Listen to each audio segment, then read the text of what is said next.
নমস্কার। CNN24 এর সান্ধ্য সংবাদে আমি আলপনা আপনাদেরকে স্বাগত জানাচ্ছি। আজকের বিশেষ সংবাদ, কাঠিগড়া সোনাপুরের সেউতিতে নৃশংস ঘটনা সংঘটিত, এলাকায় চাঞ্চল্য।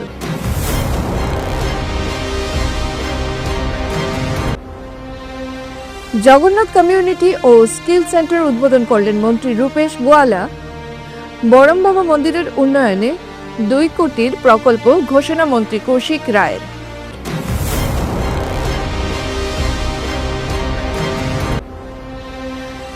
NHM এমপ্লয়িজ অ্যাসোসিয়েশনের ডাকা ধর্ণা ও বিক্ষোভ কর্মসূচি অব্যাহত।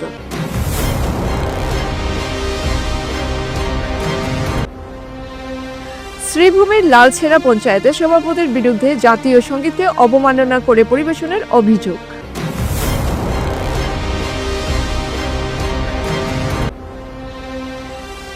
শিলচর শহরে পৃথক অভিযান চালিয়ে প্রায় 1 কোটি টাকার ড্রাগস বাজেয়াপ্ত করল পুলিশ।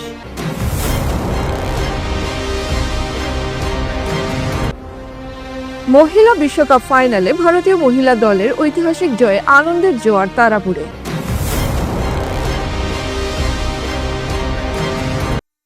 এবারে সংবাদ বিস্তারিত। কাছাড় জেলার কাঠিগড়া বিধানসভার সোনাপুর গাঁও পঞ্চায়েতের সেউতি প্রথম খণ্ডে ঘটেছে এক নৃশংস ঘটনা। গরু বাছুরকে কেন্দ্র করে এক স্কুল পড়ুয়া কিশোরের উপর বর্বরচিত হামলা চালিয়েছে এক যুবক। স্থানীয় সূত্রে জানা গিয়েছে, ওই এলাকার বাসিন্দা রশিদ আহমেদের পুত্র আবু সুফিয়ান আহমেদ বরভুইয়া ঘাস খাওয়ানোর জন্য তাদের গরু বাছুরটি নিয়ে বাড়ি থেকে বের হন। ঠিক সেই সময় গ্রামের বাসিন্দা আব্দুল এলিমের পুত্র জুনেইদ আহমেদ বরভুইয়া কিশোরটির হাত থেকে গরুটি নিয়ে পাশের ধান খেতে ছেড়ে দেয়।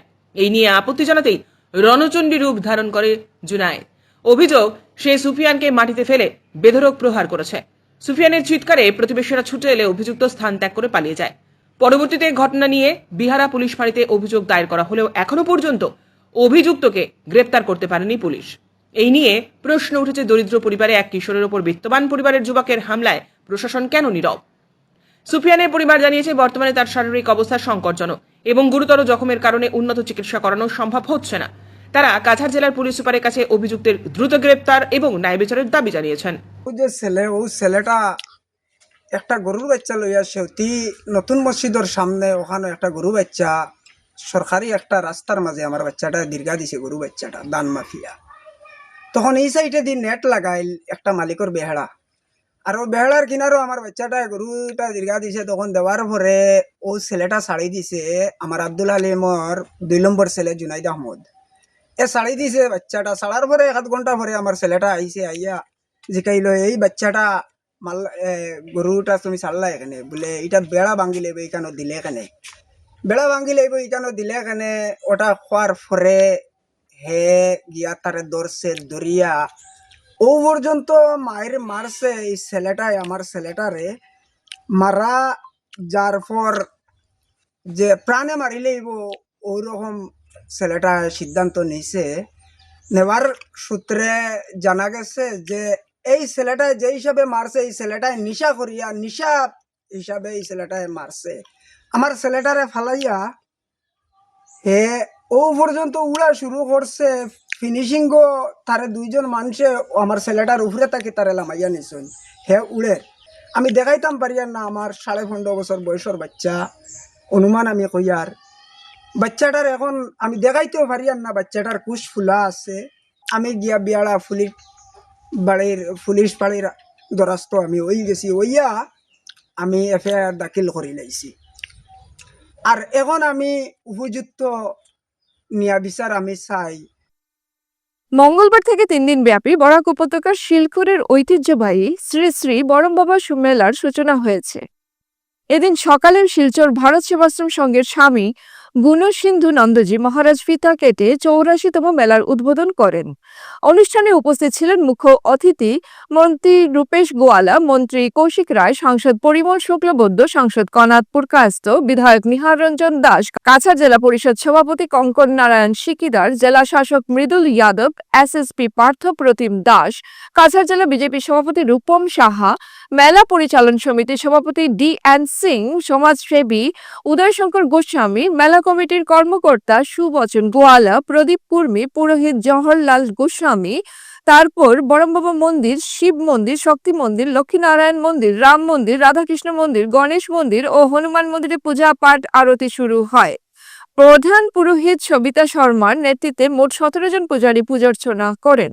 এদিন শ্রী বরমবাবার মেলার সূচনার পাশাপাশি 1,50,000 টাকা ব্যয়ে জগন্নাথ কমিউনিটি ও স্কিল সেন্টারের উদ্বোধন করেন মুখ্য অতিথি মন্ত্রী রূপেশ গোয়ালা।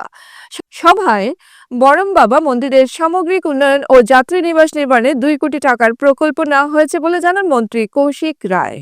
आज हम लोगों ने यहाँ पे बरम बाबा मेले का उद्घाटन हुआ। महाराज जी हमारे भारत सेवाश्रम के महाराज जी ने उन्होंने इसका उद्घाटन किया और साथ ही साथ हमारे असम सरकार के माननीय मंत्री श्री रूपेश गोवाला जी के द्वारा यहाँ पे जगन्नाथ महाप्रभु जो कम्युनिटी हॉल इस सिलकुरी चाय बागान में बना है उसका उन्होंने भी द्वार उद्घाटन किया। ये दोनों कार्यक्रम एक साथ में हुआ है। सिलकुरी चाय बागान में के साथ साथ हमारे बराक वैली में लगभग 70 स्थानों पर ऐसा निर्माण चल रहा है, लेकिन पहला इसका काम संपूर्ण हुआ है, इसलिए माननीय मंत्री जी ने इसका उनका विभाग द्वारा ये किया जा रहा है, इन्होंने इसका उद्घाटन किया और इससे चाय बागान में रहने वाले लोगों को इसका बहुत सारे सुविधा मिलेगा, ताकि यहाँ पे उन्होंने अपना सामाजिक सांस्कृतिक हर काम पूजा से लेके हर काम वो लोग यहाँ पे कर पाएंगे। इसलिए मैं सिलकुरी के चाय बागान के सभी लोगों को मैं शुभकामनाएं देता हूँ और बधाई देता हूँ। বিভিন্ন ন্যায্য দাবি আদায়ের লক্ষ্যে রাজ্য জুড়ে 3 দিন ব্যাপী all Assam health and technical NHM employees অ্যাসোসিয়েশনের ডাকা ধর্ণা ও বিক্ষোভ কর্মসূচির আজ দ্বিতীয় দিন। কাছাড় জেলার শিলচর SM দেব সিভিল হাসপাতাল প্রাঙ্গণে সকাল 10টা থেকে বিকেল 3:30 পর্যন্ত চলবে এই ধর্ণা কর্মসূচি। সংগঠনের সদস্যরা জানান, যতদিন পর্যন্ত তাদের দাবি দাওয়া পূরণ না হয় ততদিন ধাপে ধাপে এই আন্দোলন চলবে। তারা আরও স্পষ্ট জানিয়েছে, সরকারের উদাসীন মনোভাবের বিরুদ্ধে এই গণতান্ত্রিক আন্দোলন অব্যাহত থাকবে। আজকে আমরা NHM কর্মচারীরা দ্বিতীয় দিনের জন্য গোটা আসামে অবস্থান, ধর্মঘট এবং কর্মবৃদ্ধি কার্যসূচি পালন করছি। আজকে দ্বিতীয় দিনে লক্ষ্য করছি যে NHM কর্মচারীদের প্রতি আমরা যে দাবি উত্থাপন করছি সেই দাবির প্রতি আমাদের এখন পর্যন্ত আমাদের সরকার এবং প্রশাসন কোনো ধরনের সহারি দিচ্ছে না, যার জন্যে আমরা দ্বিতীয় দিনেও আমাদের যে ধর্মঘট কার্যসূচি সেই কার্যসূচি আমরা আজকে দ্বিতীয় দিনে পালন করছি। আমাদের যে দাবি ছিল যে সারা রাজ্যে যত NHM কর্মচারী আছে সমস্ত NHM কর্মচারীদেরকে সম কাজের সম বেতন দেওয়া হোক এবং অন্যান্য দাবি নিয়ে আমরা ধর্মঘট পালন করছি। এই ধর্মঘটের মাধ্যম দিয়ে আসাম সরকারকে আবারও অনুরোধ করছি যে অতি শীঘ্রে NHM কর্মচারীদের যে দাবি সম কাজের সম বেতন, পে কমিশনের মধ্যে বেতন দিয়ে স্কিল পে প্রদান করা এবং রাজ্যিক কর্মচারী যেগুলো সুবিধা আছে, একজন রাজ্যিক কর্মচারী মৃত্যু হওয়ার পর তার পরিবারটি যেমন ফুল দরমা পায়, ফুল বেতন পায়, NHM কর্মচারীদের জন্য ওরকম কোনো সুবিধা নাই। আমরা দাবি করছি যে NHM কোনো কর্মচারী মৃত্যু হওয়ার পরেও আমাদের কর্মচারীকেও ওই পরিবারটিকেও ফুল বেতন দেওয়া হোক এবং অন্যান্য দাবি নিয়ে আমরা আজকে দ্বিতীয় দিনে কাছাড় জেলাতে SM দেব সিভিল হসপিটালে আমরা অবস্থান ধর্মঘট পালন করছি এবং এই ধর্মঘট থেকেও আমাদের সরকারকে স্পষ্টভাবে ঘোষণা করছি যতদিন পর্যন্ত আমাদের সরকার আমাদের যে প্রাপ্য এই প্রাপ্য আদায় দেবে না, আমাদের সংগ্রাম ততদিন পর্যন্ত চলে যাবে। বারবার জাতীয় সঙ্গীতের প্রতি অবমাননা, শাসক দল ধৃষ্টতা দেখানোর সাহস পেলেন কিভাবে? এমনটা প্রশ্ন উঠতে শুরু হয়েছে একে অন্যে। দিন কয়েক পূর্বে বিজেপির উপসভাপতি নন্দীগোপাল রায়ের ভুলে বরা জাতীয় সঙ্গীত উপস্থাপনা করার পর ফের জেলা বিজেপির কোষাধ্যক্ষ তথা লালছেড়া পঞ্চায়েতের সভাপতি সঞ্জয় কুমার গোস্বামী সরকারি অনুষ্ঠানে পরিবেশন করেন ভুলে বরা জাতীয় সঙ্গীত। দিন কয়েক পূর্বে রাতাবাড়ি উচ্চতর মাধ্যমিক বিদ্যালয়ে বিশেষ অনুষ্ঠানে শ্রীভূমির সাংসদ কৃপানাথ মালহার সামনে সঠিকভাবে জাতীয় সঙ্গীত পরিবেশন না করে বিতর্কের কেন্দ্রবিন্দু হয়েছিলেন জেলা বিজেপির উপসভাপতি নন্দীগোপাল রায়।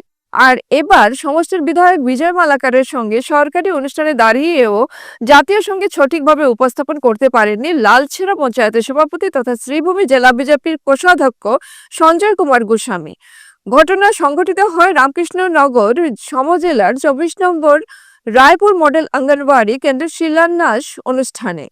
এদিকে শাসক দলের একজনের পর আরেকজন জাতীয় সঙ্গীত ভুলে বরা পরিবেশন করায় বিভিন্ন মহলে তীব্র প্রতিক্রিয়ার সৃষ্টি হয়েছে।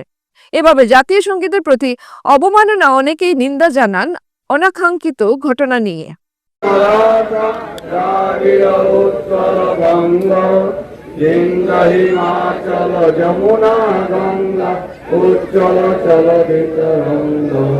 तव शुभ नामे जागे तव शुभ आशीष मागे गाहे तव जय गाथा जय हे मंगल मराठा द्राविड उत्तर बंग जिंद हिमाचल जमुना गंगा उच्चल चल तरंग तव शुभ नामे जागे तव शुभ आशीष मागे गाहे तव जय गाथा जय हे मंगल मराठा द्राविड उत्तर बंग जिंद हिमाचल जमुना गंगा उच्चल चल तरंग तव शुभ नामे जागे तव शुभ आशीष मागे गाहे तव जय गाथा जय हे मंगलदायक जय हे भारत भाग्य विधाता जय हे जय हे जय हे जय जय जय जय हे। ড্রাগসের বিরুদ্ধে কাছাড় পুলিশের অভিযান অব্যাহত। শিলচর শহরের পৃথক পৃথক অভিযান চালিয়ে প্রায় 1 কোটি টাকার মাদক বাজেয়াপ্ত করে পুলিশ। প্রথম অভিযান শিলচর ফাটকবাজার এলাকায়। সেখানে অভিযান চালিয়ে 3 জন পাচারকারীকে আটক করে ধৃতরা হলো আফজল হোসেন লস্কর, কবির আহমেদ, রনি দাস। তাদের কাছ থেকে 35 গ্রাম হিরোইন উদ্ধার হয়। দ্বিতীয় অভিযান শহরের সেন্ট্রাল রোডে একটি হোটেলে। সেখান থেকে 2 মহিলা সহ 4 জনকে আটক করা হয়। রাহুল কুমার, ছোট কুমার, অমলা কুমারী ও শ্বেতা কুমারী। তারা বিহারের বাসিন্দা। তাদের কাছ থেকে 160 গ্রাম হেরোইন উদ্ধার হয়। উদ্ধার হওয়া হেরোইনের বাজার মূল্য প্রায় 1 কোটি টাকা বলে জানিয়েছেন কাছাড়ের অতিরিক্ত পুলিশ সুপার সুব্রত সেন। ড্ৰাগছৰ বিৰুদ্ধে কাছাৰ পুলিচৰ যিটো অভিযান সেই অভিযান অব্যাহত আছে। যোৱাকালি আমি খবৰ পাইছিলোঁ যে কিছু দুষ্ট চক্ৰই ড্ৰাগছৰ ব্যৱসায় কৰি আছে। আমি পৃথক পৃথককৈ আমি 2টা অভিযান চলাইছিলোঁ।